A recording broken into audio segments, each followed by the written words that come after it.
اعوذ باللہ من الشیطان الرجیم بسم اللہ الرحمن الرحیم الم نشرح لک صدرک۔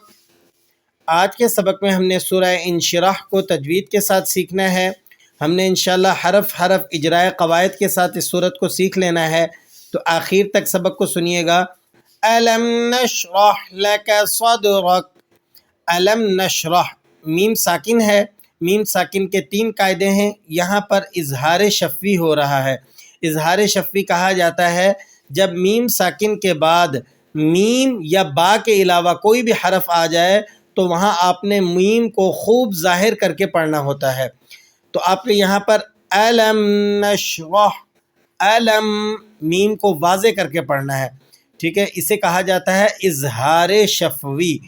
الم نشرح لک صدرک، دال پر آپ نے قلقلہ ادا کرنا ہے۔ قلقلہ کی 3 اقسام ہیں۔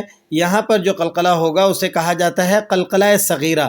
اگر آپ قلقلہ کی تینوں اقسام کو سیکھنا چاہتے ہیں تو اس کے لیے ہم نے ایک مستقل سبق بنا کر اپلوڈ کیا ہوا ہے، آپ اسے دیکھیں، انشاءاللہ آپ کو قلقلے کی تینوں اقسام اچھی طرح سے سمجھ میں آ جائیں گی۔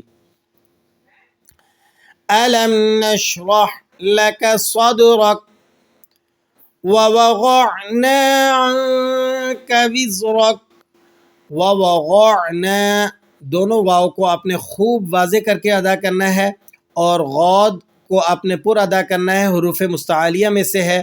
عنک، آپ نے نون پر یہاں اخفا ادا کرنا ہے، نون ساکن کے قواعد میں سے ہے۔ نون ساکن کے بعد 15 حروف جو حروف اخفا کہلاتے ہیں، اگر ان میں سے کوئی بھی ایک حرف آ جائے تو وہاں آپ نے اخفا ادا کرنا ہوتا ہے، اور کاف ان 15 حروف میں شامل ہے، تو آپ نے یہاں پر اخفا ادا کرنا ہے۔ وَوَضَعْنَا عَنْكَ وِزْرَكَ، زا کو آپ نے ذرا سختی سے ادا کرنا ہے، اور رو یہاں پر موٹا ہوگا۔ رو کے لیے قاعدہ ہے کہ رو کے اوپر حرکت ہو تو رو موٹی پڑھی جاتی ہے۔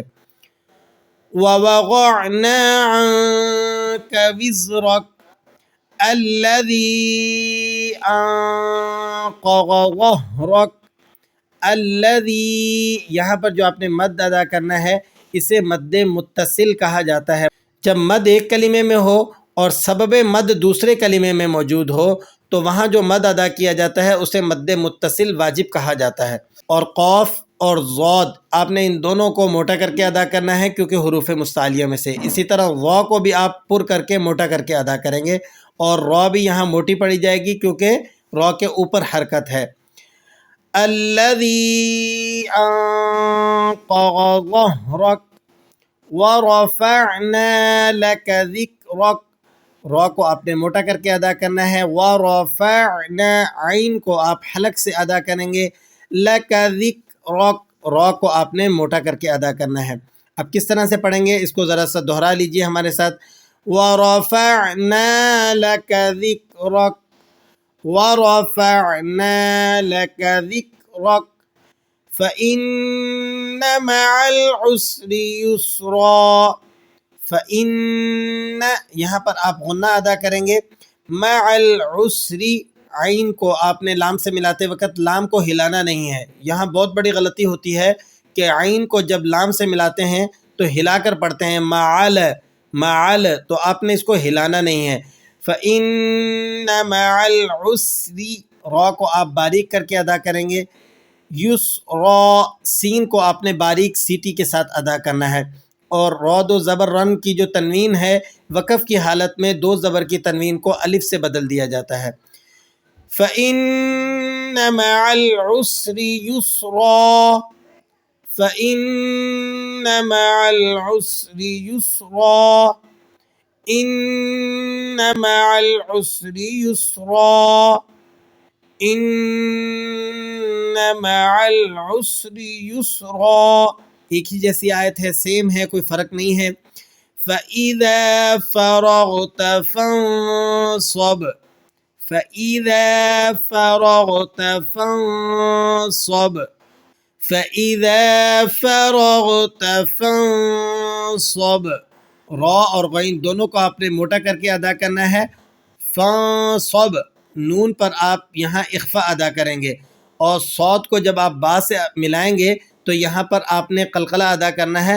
یہ قلقلے کی اقسام میں سے قلقلہ کبیرہ کہلاتا ہے. ٹھیک ہے، تو آپ نے اس کو پڑھنا ہے فانصب فَإِذَا فَرَغْتَ فَانصَبْ فَإِذَا فَرَغْتَ فَانصَبْ وَإِلَى رَبِّكَ فَارْغَب وَإِلَى رَبِّكَ فَارْغَب. فَارْغَب را کو آپ نے موٹا کر کے ادا کرنا ہے اور با پر آپ نے قلقلہ ادا کرنا ہے. پوری صورت مبارکہ کو سن لیجئے. بسم اللہ الرحمن الرحیم. ألم نشرح لك صدرك ووضعنا عنك وزرك الذي أنقض ظهرك ورفعنا لك ذكرك فإن مع العسر يسرا إن مع العسر يسرا فَإِذَا فَرَغْتَ فَانصَبْ وَإِلَى رَبِّكَ فَارْغَب. یہ تھا آج کا ہمارا سبق. سورہ انشراح کو ہم نے تجوید کے ساتھ سیکھا. اللہ کریم سے دعا ہے کہ جو کچھ پڑھا اس پر عمل کرنے کی توفیق عطا فرمائے. جو کچھ آپ حضرات نے سنا آپ کو سیکھ کر آگے پہنچانے کی توفیق عطا فرمائے. دعاؤں میں یاد رکھیے گا. خوش رہیے گا. السلام علیکم ورحمۃ اللہ وبرکاتہ.